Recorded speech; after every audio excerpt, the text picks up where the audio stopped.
அண்ணன் செங்கோட்டையன் ஒரு மூத்த அரசியல்வாதி, தலைவர் காலத்திலேயே நாங்கள் பார்த்தவங்க. அம்மா காலத்தில் அவரை ஹைலைட் படுத்தி வச்சுருந்தாங்க. அவருடைய அளப்பரிய அவர் ஏன் இன்னும் ஒரே நிலைமையில் இருக்கிறாருன்னா இந்த மாதிரிப்பட்ட மனநிலையில்.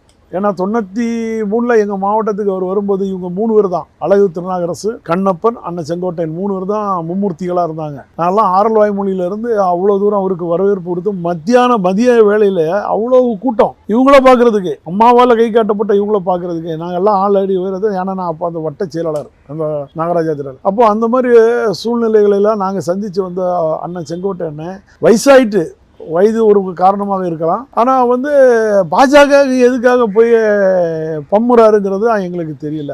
துணிஞ்சு கலருங்க, எங்களை போல் அதிமுக தொண்டன் கரம் கொடுக்க தயாராக இருக்கும். அவருக்குன்னு இல்லை, அங்கே இருக்கிற ஒவ்வொரு தொண்டனுக்கும் சொல்கிறேன். புரட்சித் தலைவர் மீது விசுவாசம் கொண்டவர்கள், புரட்சித் தலைவி அம்மா மேலே விசுவாசம் கொண்டவர்கள் ஒவ்வொருத்தருக்கும் ஒரு புரட்சி வெடிக்கணும்.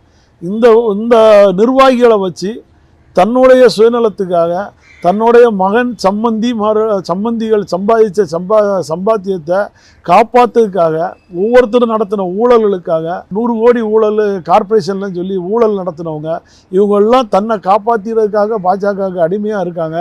நம்ம அதிமுக தொண்டனாக இருக்கணும், நம்ம உடம்புல முறுக்கேறி இருக்கிறது அதிமுக ரத்தம்னா அத்தனை பேரும் ஒரு போர்க்கொடியை பிடிச்சி வர்ற டிசம்பருக்குள்ளே நீங்கள் எல்லாம் வெளியில் ஒன்றிணையணும், தொண்டர்கள் ஒன்றிணையணும்.